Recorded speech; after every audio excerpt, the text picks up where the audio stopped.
Muy buenas noches y bienvenidos a Signo Pesos, la economía al alcance de su pantalla. Estos son los temas claves de hoy. ¿Subirán los precios de los combustibles? El ministro de Hacienda, José Antonio Ocampo, expresó hoy ante el Congreso su preocupación por el abultado déficit que están dejando los subsidios a la gasolina y al ACPM. No descarta que vengan alzas. Analizaremos el tema con Álvaro Yunes, conocedor de esta industria, para medir el impacto. Más inversiones en las empresas del país. El gobierno expidió el decreto que faculta a los fondos privados de pensiones a invertir recursos en la promoción de industrias y negocios. Analizaremos el alcance de esta medida con Paola García Barreneche, directora ejecutiva de Colcapital. Nueva opción para salvar a Justo y Bueno. La cadena de tiendas Olímpica anunció una alianza con otro inversionista para irrigar recursos a la cadena de tiendas de altos descuentos Justo y Bueno, que ya tenía orden de liquidación. Juan Fernández nos cuenta el alcance de este anuncio en su movida empresarial. Comenzamos esta emisión hablando de una preocupación manifiesta del gobierno nacional y que tiene que ver con los subsidios a los combustibles, los cuales están agrandando cada vez más el déficit que hay para cubrir esos subsidios. Del tema habló hoy ante la Comisión Tercera del Senado el ministro de Hacienda, José Antonio Ocampo. Veamos. La estabilización de precios de combustibles, donde tenemos ya se incluye en el presupuesto una estimación de 19 billones de pesos adicionales de déficit, pero digamos en la gráfica siguiente se ve mucho más claramente la magnitud del déficit adelante. O sea, estamos hablando en realidad de un déficit que puede llegar a 37 billones de pesos este año en el Fondo de Estabilización de Precios de Combustibles, 6.4 que fueron pagados por el gobierno ya el primer trimestre del año, 19 que nos dejaron incluidos para el presupuesto del año entrante y 11 o casi 12 billones adicionales que nosotros estimamos con el déficit adicional que se ha generado por los precios internacionales vigentes y los precios nacionales vigentes.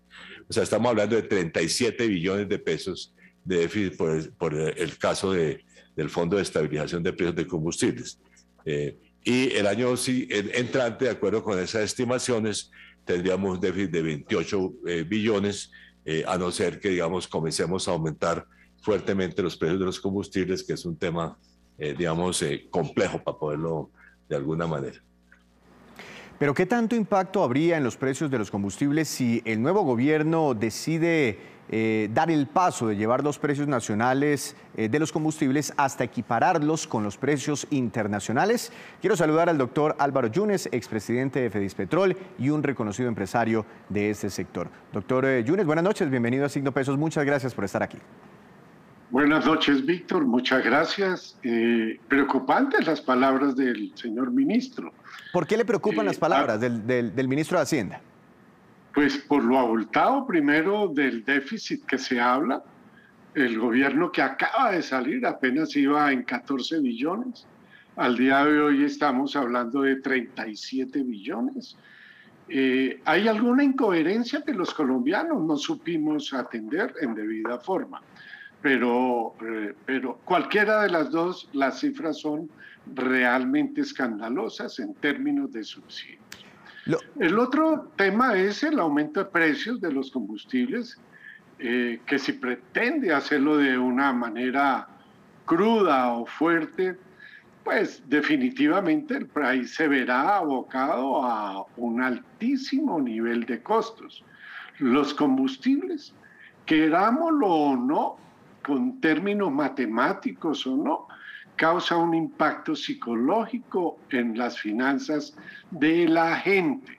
Todo sube, absolutamente, porque además todo se transporta. No es solamente que lo tengamos en el término de psicología. Y tampoco, a pesar de que hay ya unos recursos pagados, otros que dejaron presupuestados, pues el fondo seguirá siendo un dolor de cabeza para los colombianos. A nosotros nos han explicado, doctor Yunes, permítame un segundo, nos han explicado que la gasolina en Colombia está más o menos, dependiendo de la zona del país, en 9.000 o 10.000 pesos aproximadamente, que debería estar mucho más cara, pero es que para trasladarle ese precio al consumidor, el gobierno nacional está sacando unos recursos del presupuesto de la nación para subsidiar los precios. Si hoy nos equiparáramos a nivel internacional, ¿sí? Digamos, nos equiparamos al precio internacional en pesos colombianos, estaríamos hablando de un galón de gasolina o de ACPM, ¿en cuánto más o menos? Creería que alrededor de unos 13.000 o 14.000 pesos, y esto es mucho. Los precios internacionales tienen variaciones por muchísimos factores, políticos, económicos, etcétera. Pero eso no quiere decir que los estados no puedan tener una estabilidad en los mismos. Hablar de combustibles y hablar de subsidios, pues debe ser una realidad para cualquier país del mundo. Ya comenzaron a bajar los precios en los Estados Unidos, ya comenzaron a bajar los precios en Europa o en la Comunidad Europea, y nosotros apenas estamos comenzando a hablar de que van a subir. Los precios en Colombia tienen un doble impacto, un impacto a ratos perverso porque el precio de los combustibles lleva un gran componente en tributos, entre ellos el IVA. Entonces, si comienzan a subir, también comienza a subir el IVA, porque no es lo mismo un IVA del 19% sobre 9.000 pesos que un IVA de 19% sobre 14.000 pesos. Aquí hay un elemento en cascada terrible. Los colombianos se verían seriamente afectados. Creería que la economía del país puede estancarse un poco más si se pretende eliminar esos subsidios en muy corto plazo. Y por otro lado, acordémonos que Ecopetrol, en manos del gobierno, dice que es del Estado, pero en manos de particulares decimos que es una sociedad anónima. A medida que paguemos los subsidios a Ecopetrol, enriquecemos a un 10% de colombianos y supongo que algunos extranjeros que son dueños de ese 10% de las acciones. Tenemos un sistema complejo. Claro. Que me parece extraño que el gobierno siempre hable, este gobierno que es diferente, hablemos de lo mismo. Se ha tratado de cambiar la estructura de precios durante muchos años, ninguno lo hace. Pensé que este gobierno iba a ser más creativo y a proponer algo. Necesitamos sí una recomposición. Que el Estado ¿qué se puede hacer? Plata. ¿Pero qué se puede hacer diferente a subir el precio interno a los 13.000, 14.000 pesos que me acaba usted de comentar, que es como la paridad internacional? Claro, tendríamos que quitar los impuestos que tiene el combustible, tendríamos que sincerar ese ingreso al productor y creería que tampoco el impacto sería mucho. Y no me estoy oponiendo a que puedan subir un poco los precios de los combustibles. Creo que es necesario, pero no para solucionar el tema del déficit del fondo, porque sería una locura para el país. Sería una locura tratar de reponer esos 37 billones en un año o en 2 años. No habría capacidad de pago para el consumidor colombiano, al que le interesa al mismo gobierno, ese consumidor, para asumir esa cifra que mencionó el ministro Campo. Pero es que, por ejemplo, el exministro de Hacienda, Juan Camilo Restrepo, ha puesto varios trinos en el día de hoy sobre este enorme déficit en los precios de los combustibles. Dice, ya está superando los 30 billones de pesos. Es decir, subsidiando combustibles se nos va a ir más de lo que va a recaudar esta reforma tributaria de 25 billones de pesos. ¿No creería usted que debería haber un aumento gradual, como de pronto se planteó en el marco fiscal de mediano plazo, en los precios de la gasolina y el ACPM, de 100 en 100, 200 en 200 cada mes? Claro, es posible hacerlo y en estos próximos 4 años del gobierno habría una respuesta positiva. Lo que yo tengo entendido es que se quiere modificar para hacerlo en muy corto plazo y yo veo que eso es muy difícil alcanzar eso en un año o en 2 años para reponer esos 37 billones. Pero además cuando baje, al colombiano, ni al usuario, ni al consumidor le van a devolver la plata. Nosotros que teníamos creado un fondo hace 20 y pico de años, el famoso Fondo de Ahorro y Estabilización Petrolera, quedó con 1.200 millones de dólares en aquella época. En el primer gobierno Uribe, eso se acabó porque se sacó esa plata porque Ecopetrol iba a ser S.A. y entonces creamos el famoso Fondo de Estabilización de Precios, que nunca va a tener solución, siempre se le deberá a ese fondo si no se modifica realmente una estructura de precios en el país. Ahora, la reforma tributaria, que es este proyecto que está presentando el gobierno nacional, el gobierno Petro, incluye varios puntos relacionados con los combustibles, entre otras, equiparar los precios a nivel nacional. Usted muy bien sabe que en algunas zonas de frontera se encuentran combustibles más baratos que en el centro del país, por ejemplo. Imagínese usted el impacto para esas zonas de frontera. ¿Ya los ha medido? Esta paridad nacional con la reforma tributaria, más lo que se incrementaría producto de ir desmontando estos subsidios para que ese déficit no se haga más grande.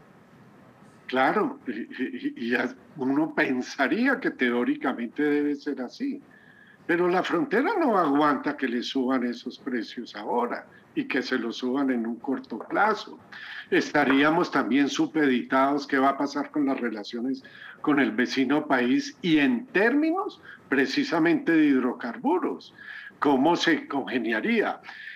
Los diferenciales de precios, Víctor, siempre generan, siempre en cualquier producto, unas cartelizaciones, unos negocios raros, oscuros, porque unos precios disminuidos con relación a otro se crean distorsiones de mercado y esto tampoco es sano.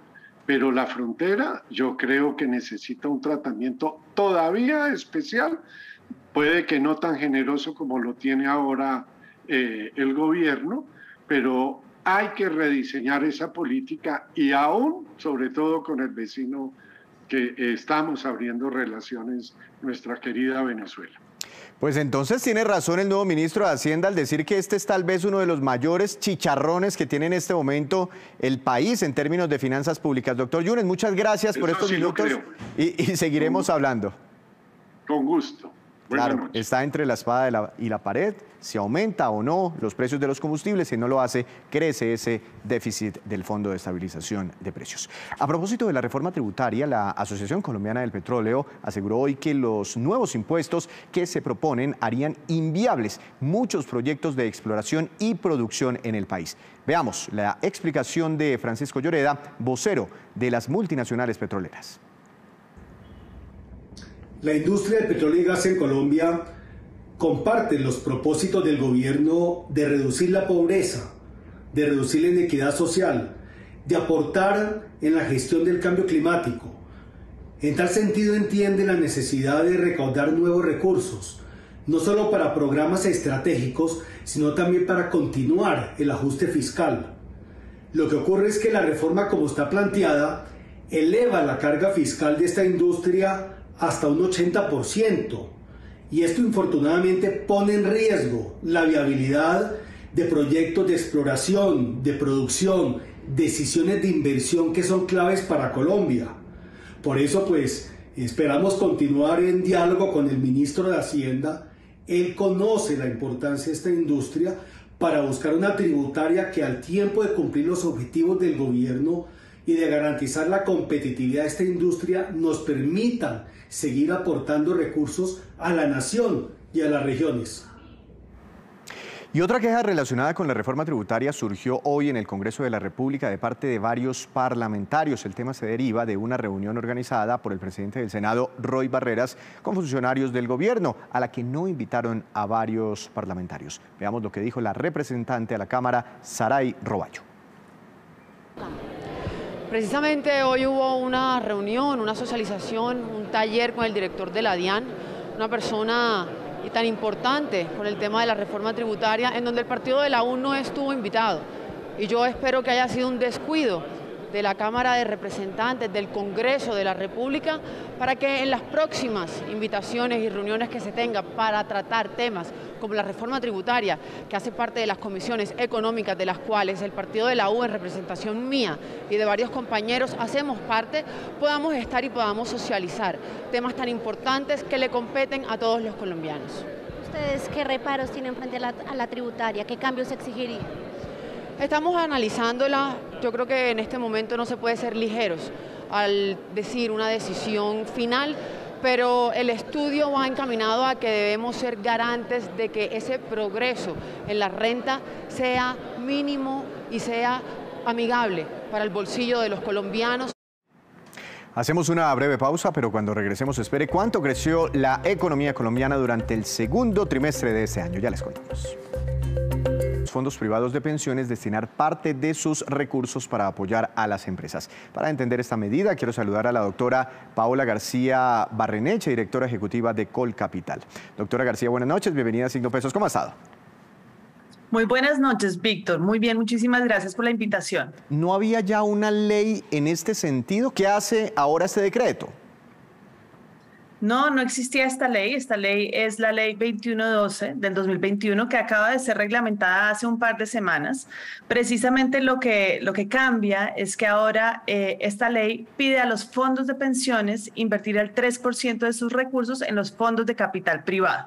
Es decir, que va a entrar un flujo de más o menos 12 billones de pesos en el mercado y pues eso va a permitir que los fondos de capital privado tengan mayores recursos para invertir en las empresas colombianas. Ah, entiendo, porque es que ahí había una confusión, porque tengo entendido que los fondos privados de pensiones ya pueden invertir directamente en empresas, son accionistas de Ecopetrol, son accionistas de bancos, etcétera, etcétera. Lo novedoso aquí es que pueden invertir el 3% de sus recursos, si así lo quisieran, en fondos de capital privado, ¿verdad?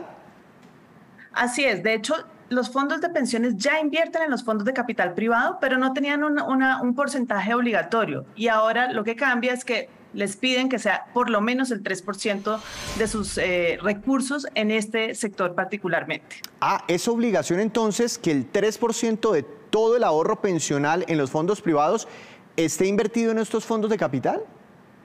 Es correcto.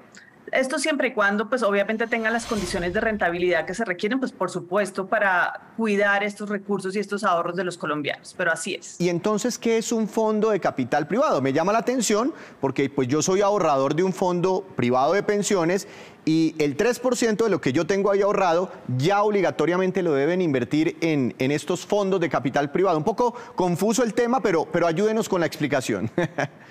Mira, muy fácilmente, un fondo de capital privado es un vehículo de inversión. Es un vehículo de inversión que básicamente, y yo creo que de pronto es más fácil explicarlo con ejemplos. Un fondo de capital privado es, por ejemplo, un fondo como Brookfield. ¿Se acuerdan esa gran transacción en la que se hizo la privatización de Isagen? Pues fue este fondo, Brookfield canadiense, que llegó al país a adquirir Isagen y que hoy por hoy está desarrollando gran parte de los proyectos de energías renovables que hay en el país.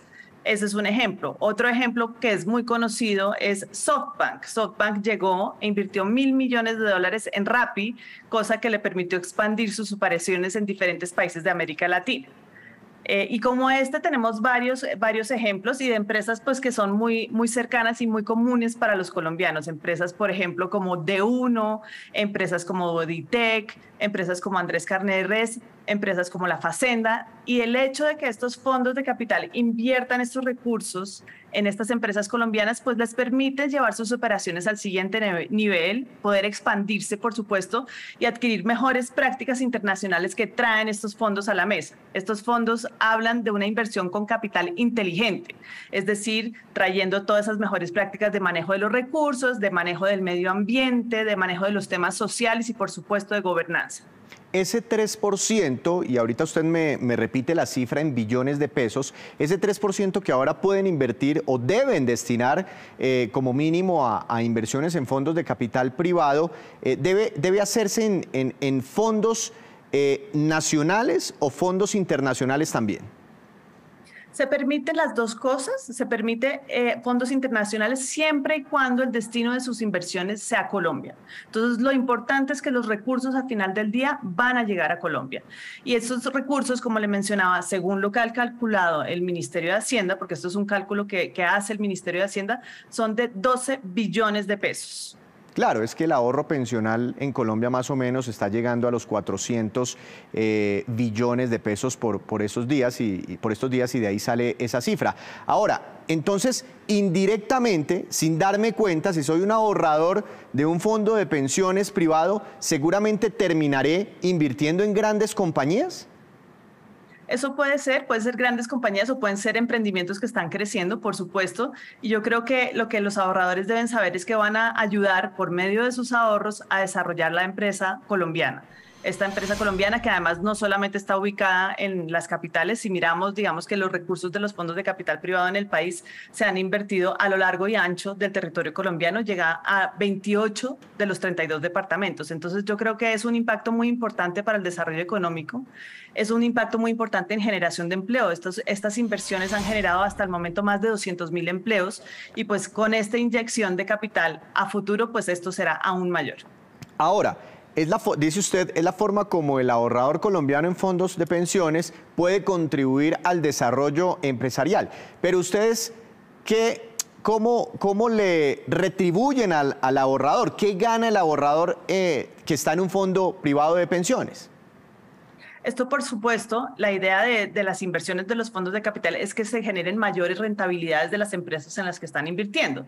Entonces, por supuesto, este dinero que se está invirtiendo es para que produzca mayor rentabilidad y obviamente le dé mayores recursos incluso al ahorrador al final del día. Estas son inversiones que son, por supuesto, a mediano y largo plazo. El promedio, digamos, de inversión de un fondo de capital privado a nivel global es aproximadamente 10 años, con lo cual, pues ahí lo que se está asegurando es que estos recursos se destinen en el desarrollo económico del país, en el desarrollo del empresariado, generen empleo, se desarrollen las regiones y se produzca una rentabilidad. Por ejemplo, ¿qué rentabilidades han tenido ustedes los fondos de capital privado? No sé, algún ejemplo que tenga usted en el último tiempo. Pues la información que tenemos de la asociación es de que las rentabilidades han sido superiores al 10% y dependiendo de la vertical de inversión, pues se puede revisar cuáles son mayores y cuáles son menores. Vemos, por ejemplo, que un segmento como el capital emprendedor está dando retornos, por ejemplo, de un 18%, según la información de los fondos que nos han compartido sus rentabilidades dentro de la asociación. Entiendo. Entonces, esos 12 billones de pesos que irían de los fondos privados de pensiones para inversiones en fondos de capital privado, ¿podrían tener un rendimiento del 10% anual, más o menos? Sí, señor. Esa es entonces la ganancia del ahorrador en fondos privados de pensiones. Ahora, seguramente ustedes tienen unos criterios de inversión, digamos, ¿en dónde no invertirían y qué criterios tendrían a tener en cuenta para invertir, para llevarse esa plata? Porque estamos hablando de dineros del público, ¿no? De cerca de 16, 17 millones de colombianos. Correcto. Según la ley, el único, digamos, que sector que queda excluido son los sectores extractivos. De resto, cualquier sector productivo en Colombia es, digamos, apto para este tipo de inversiones. Entonces ya depende, digamos, del criterio de cada fondo y, digamos, la tesis de inversión que cada uno tenga en dónde los va a invertir. Por ejemplo, tenemos fondos que son especializados únicamente en infraestructura y sabemos, por ejemplo, que muchos de los cierres de las concesiones de cuarta generación se dieron a raíz que estos fondos invirtieron en estas concesiones. Entonces, ellos, por ejemplo, se enfocan en eso. Si son un fondo enfocado en energía, como el que mencionábamos anteriormente, pues seguramente su tesis de inversión va a ser en el desarrollo de energías renovables no convencionales. Si miramos, por ejemplo, fondos de impacto, entonces son aquellos que están invirtiendo en ciertos proyectos que tengan un impacto social o medioambiental que se pueda medir. Y dependiendo de esa tesis de inversión, pues se toman las decisiones de en qué sectores se va a desarrollar. Doctora García, ¿a partir de cuándo los fondos de pensiones mínimo deben invertir el 3% en fondos de capital privado?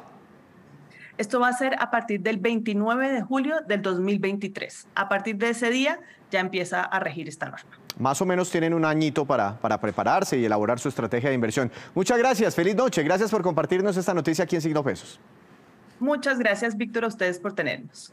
Así entonces se moverán estas inversiones. Hacemos otra breve pausa, pero ya les contaremos cómo va el consumo de los hogares colombianos. Hay un nuevo reporte de la firma Radar. Ya lo tendremos aquí para todos ustedes. Volvemos a Signo Pesos con esta que es la cifra económica del día, sin duda la más importante, 12,6%, 12,6%. y corresponde al crecimiento que tuvo la economía de nuestro país en el segundo trimestre de este 2022. El DANE reveló que varios sectores tuvieron crecimientos muy positivos, entre ellos la industria manufacturera, que se expandió más de un 20%. El comercio también fue protagonista, creciendo un 23,3%. Colombia en el segundo trimestre tuvo uno de los mejores desempeños económicos a nivel mundial. Y a propósito de economía, el consumo de los hogares colombianos fue positivo en julio, pero ya muestra para este segundo semestre señales de desaceleración. De eso nos habla Camilo Herrera, presidente de este Centro de Análisis Radar, quien hace estas mediciones mensuales. Veamos. El gasto de los hogares en julio de 2022 comienza a mostrar una desaceleración. Básicamente, parece que comienza a acabarse la fiesta. Esta fiesta se gesta por un gran crecimiento del gasto en el 2021, en el que se suman un aumento de salarios, un aumento en el empleo y una gran colocación crediticia.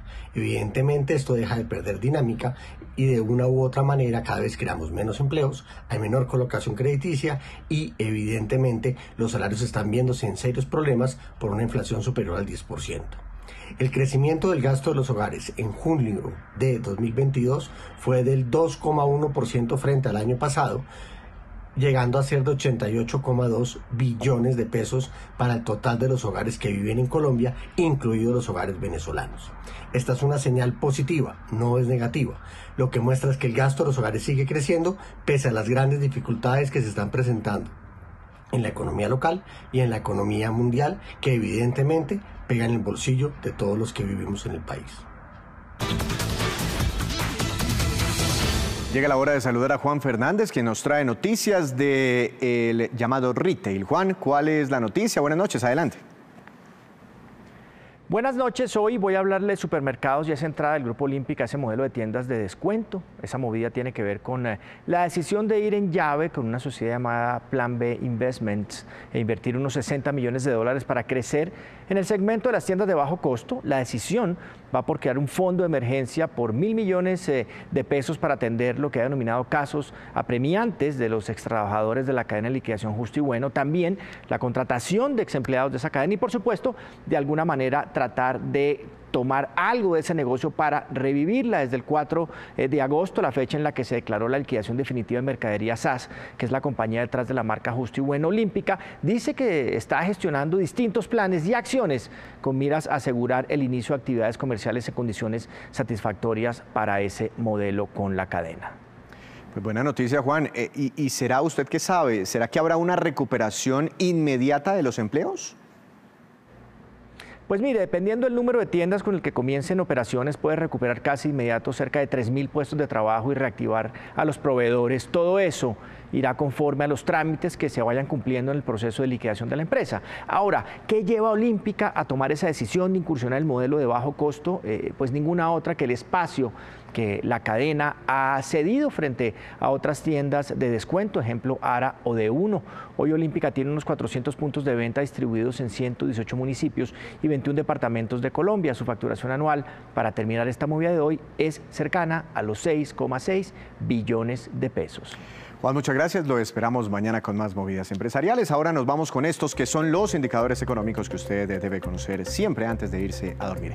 ¿Qué pasó con el dólar? Tasa representativa del mercado que regirá mañana superó los 4.200 pesos. Será de 4.218,48 centavos. Subió más de 32 pesos, casi 33. El petróleo Brent de referencia para Colombia tuvo una caída del 2,90%. Se ubicó en $92,34 por barril, uno de los precios más bajos desde que estalló la guerra en Ucrania. Café colombiano, precio interno subió y quedó en promedio para mañana a 2.243.000 pesos por carga. Índice MSCI Colcap de la Bolsa de Valores de Colombia tuvo una caída de 0,71%. La acción más valorizada fue la del Banco de Bogotá con ganancia de 2,71% y la acción que más cayó fue Concreto con un retroceso del 5,02%. Antes de despedirnos, los quiero dejar con este dato. La OCDE reveló estas cifras de los países que hacen parte de esta organización y que tienen mayores tasas de trabajadores por cuenta propia. Colombia está a la cabeza con el 53%, Brasil 33%, México 31,8%, Grecia, cifra similar a la de México, y Turquía con un 32%. Así terminamos por hoy, los esperamos mañana con una nueva emisión y con toda la información económica que usted necesita saber. Esto es Signo Pesos, la economía al alcance de su pantalla. Que tenga una feliz noche.